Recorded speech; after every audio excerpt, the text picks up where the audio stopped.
Hello and welcome to the Sallen Coefficient. I'm Joe Sallen. I am the host of the Sallen Coefficient as well as the Good, the Bored, and the Ugly board game podcast. And today, this video is not going to be reviewing a game. So if that's what you're looking for, go ahead and look at some of the other reviews I've already done.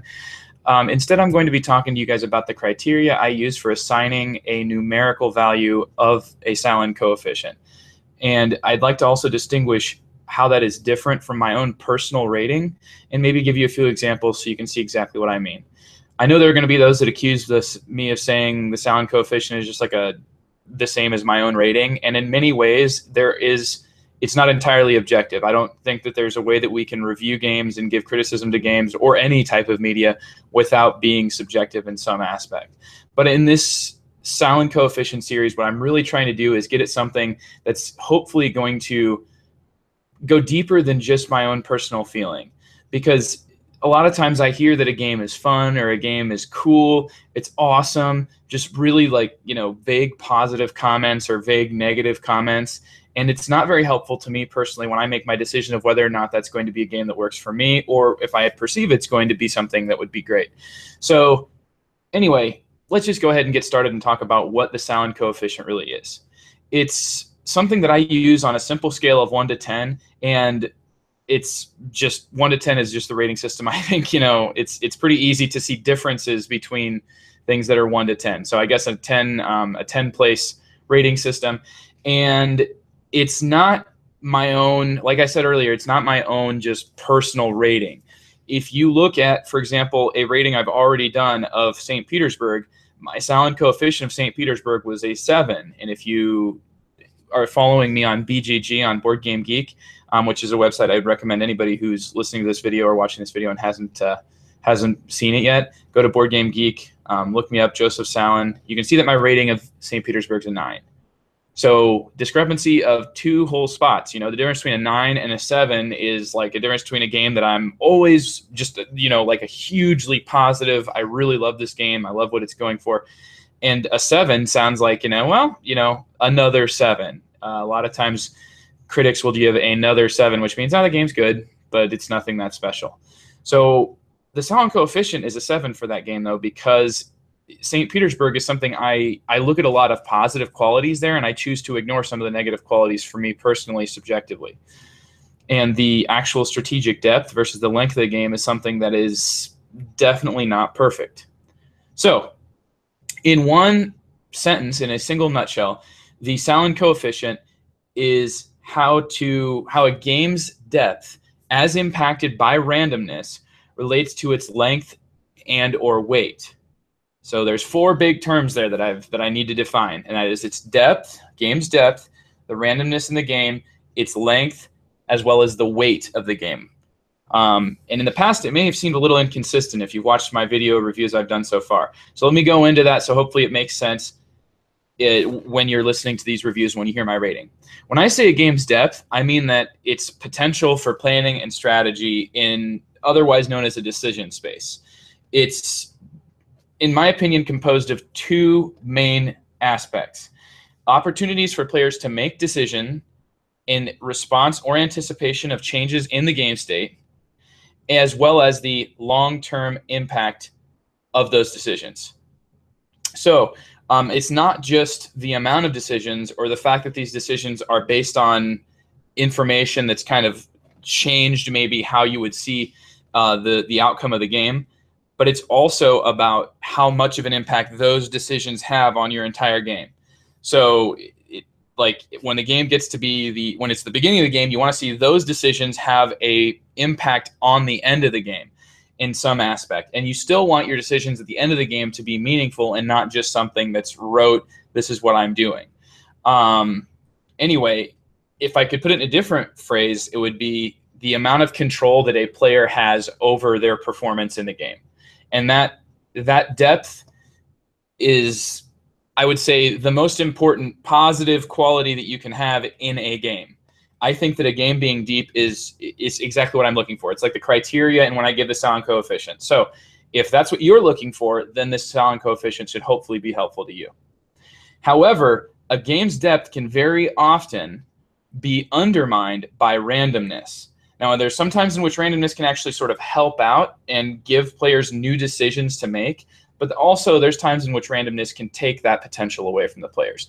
And there's two main categories of randomness: input randomness, in which players are able to make decisions based on randomness and be able to do something about it post-random kind of.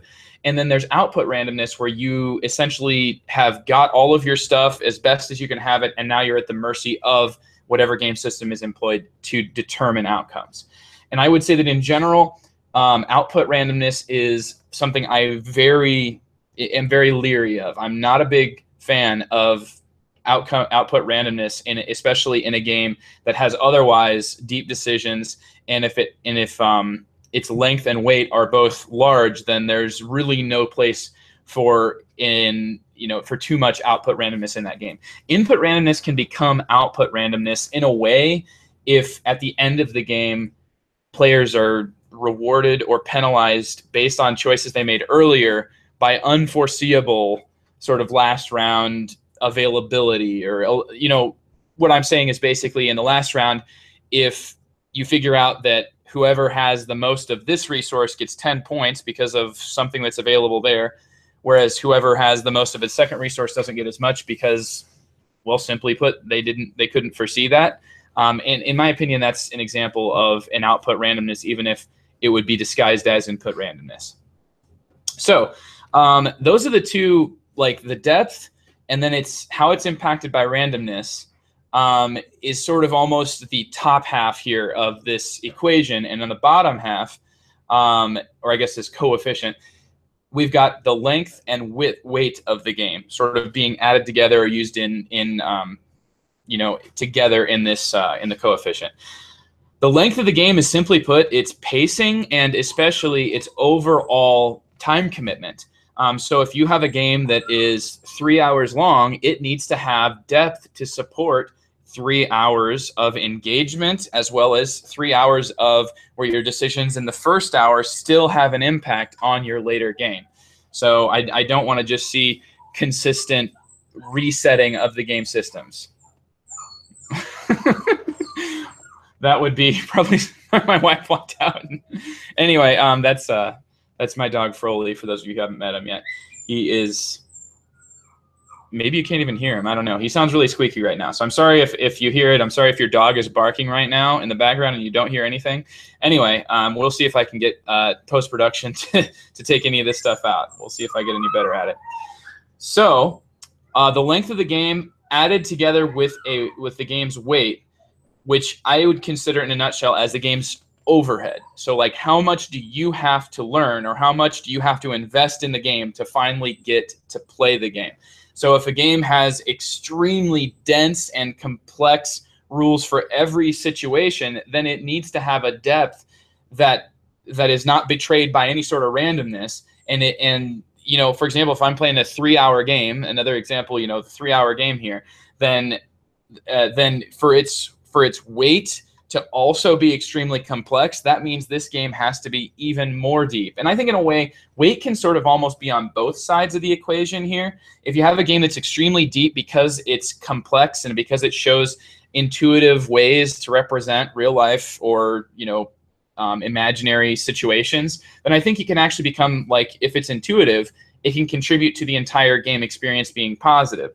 However, if a game's weight is simply there to show you, like, essentially a thematic equivalent of every single possible real-world outcome, I think a lot of times we can end up learning way too much in the rule book for what actual depth there is there once you get started playing the game. So I would say, in general, if I could give an overall, just what is the Sallen coefficient, it's almost like a decisions per minute sort of. It's like, how many decisions are you making in a given minute? Is the game long enough to support the specific? Is the game depth deep enough to support its length? Is the game deep enough to support the weight or the investment you have to give to get into the system? Is the game betrayed by randomness that makes its depth pointless in a way? So anyway, I'm going to now run through what exactly I mean by the different number ratings I give. So 0 through 10 here starting. And yeah, we're going to start down at 0 so that way we can end on the positive note. If a game is a 0 for me, it would be just no decisions. You're probably not going to see me review any games on here that are going to be a 0. I wouldn't put the time into making a video for a game that's a 0. And in general, I don't think I would put the time into making a video for any game that's like even a 5 or lower. Maybe I would. But it would be something where I know that I'm probably going to upset anybody who's a fan of the game. And anyway, 0 is no decision. So like Candyland, LCR, something where you're just never making any decisions, or there's no gameplay there. It is simply an exercise in moving pieces around on a board. If it's a 1, there's decisions, but they're obvious or they're pointless, and maybe both. And there's not very many of them. So like the game Life. If it's a 2, there's very limited thinking involved in the decisions, and you're very much at the mercy of the game system. So game like the way that people play Monopoly with the house rules, Talisman, I would also say Tales of the Arabian Nights, where you do make decisions, but they're have no impact on your overall outcome, add nothing to the depth in the game. That would be a 2. And in a 3, you've got a decision to make, but it's very frequently going to be very obvious, and you might end up in these situations where control is wrested from you, and you're just trying to sit there and, for example, roll a doubles to get out of jail or something like that, or draw 1 to get out of your home base in Sorry. So Sorry would be one of the examples I would give maybe a 3 to, because you sit there waiting to draw, and then once you finally do get to make some decisions and the game gets going, but it's really limited. In a 4, I would say that you're starting to see some more positive qualities. So you get to actually feel like the decisions you're making do have a long-term impact, and there are sort of ideal ways to play the game. So this is what I would say for Risk. And I would even consider Axis and Allies that same rating, because Axis and Allies is very similar to Risk when it all boils down to it, but the added time and weight does not really represent enough depth to make it out of that Risk category. So because in Axis and Allies, you're learning tons and tons and tons of rules. The game takes 12 hours, and ultimately you've still got to deal with a lot of output randomness. It's not that much different from Risk, at least not in relationship to how much more weight and time you got to put into the game. At level 5, anything up to here and below, these games are more about just seeing what happens than a real battle of wits. So like a game where you're just kind of like, oh, silliness abounds, and you're never really making decisions that you take seriously, I would consider like Betrayal at House on the Hill usually can be a 5 at about its best, and at its worst it's a 1 or a 2 or even a 0. But I would say that at its best, Betrayal at House on the Hill could be a 5, but you're mainly playing to see what happens, which really does not have anything to do with the Sallen Coefficient. At a 6, we start to finally get into the games that I'm kind of, I guess the coefficient would be more positive on these. So maybe even if you wanted to think about it this way, anybody who feels like my ratings, like I've got too many numbers and I'm inflating a game's rating, then consider that anything at this between 5 and 6 is like 0. So like a 5 is a -1, and a 6 would be like a +1, because these are really where I actually am positive on the game. And that's because it's a game that struggles to accommodate its decision space in at least multiple aspects, meaning that some component of the game, be it it's too long, be it that you're waiting forever, also kind of on the length, be it that there's needless complexity that does not actually make the game any more deep. It just makes the game more difficult to get into. It raises the bar for entry. It could be that the game's depth is lacking in some aspect, that randomness can wrest control from you, like I'd mentioned earlier. But there are a lot of positives, and there's reason to come back to this game for its strategic depth specifically. Though one of the big things that I would say that helps me distinguish between this and a higher rated game is that I am considering in my head ways to fix the things that I don't like about how the strategic depth is being betrayed by some aspect of the game here. So, and that continues on into a 7 rating. As a 7, I would say that its length and weight struggle a bit, No, I'm sorry. There's at least one aspect in which it struggles, but for the rest of the things considered, it's really not. It actually is quite a great example. So you've got something that leaves you wanting more, something that makes me think like this is maybe how I would have liked this to be better, or even just pointing out what you feel is the flaw in the game. But in general, you're not having any specific part that's, for say, a deal breaker. So there's definitely some sort of deal breakers that I would consider in anything 5 and under, and even maybe 6 might have a deal breaker. But if it has enough positive qualities, I could see it getting over that. A 7 does not have any sort of deal breakers. I would come back to these games to play them to try to, see strategically, competitively, how can I get better at this game. An 8, the struggles of the game become much more minor, and in some aspects you're kind of making a little bit of a trade-off where sometimes you have to make a strategic decision that's based on some element of randomness, usually input randomness. But I would say that it might have just a little bit of a lack of theme could make some of the game systems unnecessarily difficult, even if there's not any needless complexity. I would say that there could be maybe some areas of the game that drag. There might be some intentionally unbalanced randomness, which I can appreciate that from a design standpoint if there's other aspects trying to balance it. However, random is still random. Even if you're using that as a balancing aspect in your game, random could become the opposite of a balancing aspect. You just are, as a designer, you have no control over the random in your game. If you choose to make your design suffer in that way. An 8 usually is not going to demonstrate any major flaw, anything that you could point at and say like this is something that needs fixed. As you play it, the decisions balance out with how long it takes you to play the game, that the weight of the game is all rewarded in the strategic depth that you get from learning about all these different game systems. And then that would be a number 8 for me. So there's not all that many games that make it to 8, and even fewer that are going to make it up here to 9. Level 9, it's over 9,000, is extremely mild. Like you have to nitpick to find anything wrong with the game. And there are a few things, but it's very nitpicky. Like maybe the game is incredibly quick, but it does have some aspect of randomness that's out of your control.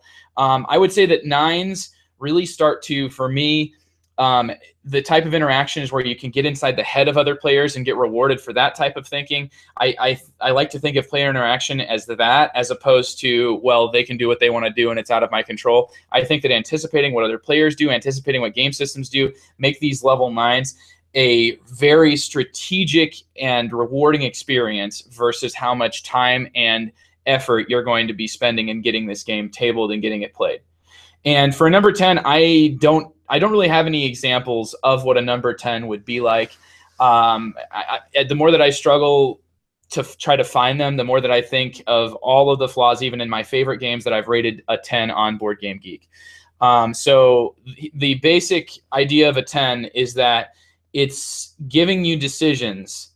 And these decisions, first of all, the complexity of the game is entirely intuitive and entirely rewarded. Like 100%, and even goes above and beyond, exceeds any expectations in terms of what you're rewarded for what you're putting in. And then if there's any randomness, there is a game system that is still intuitive that helps you to be able to make decisions that, as the game goes on, are not going to be impacted by really any revealed output randomness, or any revealed input randomness that is anything but the most balanced. So usually these are the types of games where you're going to know from the beginning of the game what it is that's going to take for you to win the game, and your opponents are also going to know that. And so where it really is going to come down to it is how you anticipate what your opponents are going to do. Like I said, I really can't think of many games that would fit a 10 here. I would say, if anything, the closest thing I can think of that are going to reward you at this level would be like PAX Pamir and PAX Renaissance. And they are not games that I rate a 10 on Board Game Geek, but they are games that I can totally respect for the decisions that you are making and the overall effect of your decisions, the lasting impacts, that they have, and you feel like you really do have control of what's going on here, you can do something. You can be tracking the information that's possible. You can know what tools the other players have at their disposal. It's all, you're in control, at least partially, depending on, if it's a multiplayer game, at least partially in control of what you have at your disposal, as well as what other players have at your disposal. A 10 is just, like I said, I don't even know if one exists for me. Though I do have several 10s in my own personal rating because I let some other factors impact my decision.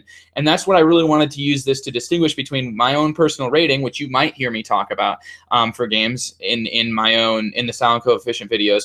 But one thing I do want to do here is just make sure that you understand that it's not just my personal rating. It's just not just my favorite game. It's an aspect. It's a factor for me. And I'm hoping that if you're into modern board game designs and you're an enthusiast like I am, that this is going to be a number that means something to you as well. And you might find that, I mean, here's what I think. Subjectively, I can't tell you to like The Lord of the Rings, though I really do love The Lord of the Rings. And if a game has aspects of The Lord of the Rings and they're done in a way that entertains me, I can enjoy that, and I can tell you that I'm going to enjoy that. But that also might impact my own personal opinion of a game's decisions. But I think that as gamers, the one thing that connects all games that we play is the gameplay. And I'm trying here with the Sallen Coefficient to really get at the heart and the core of its gameplay. And I hope that this video has answered maybe any of your questions you've had in watching previous videos, or just given you a little bit of an introduction into what values I have as a strategic board gamer. So if you have any comments, I'd be very interested in them. Please leave them below, and hit the subscribe button, thumb this video, and I look forward to hearing anything that you guys have to say. So before I sign off, though, I did want to say that, well, have a great day.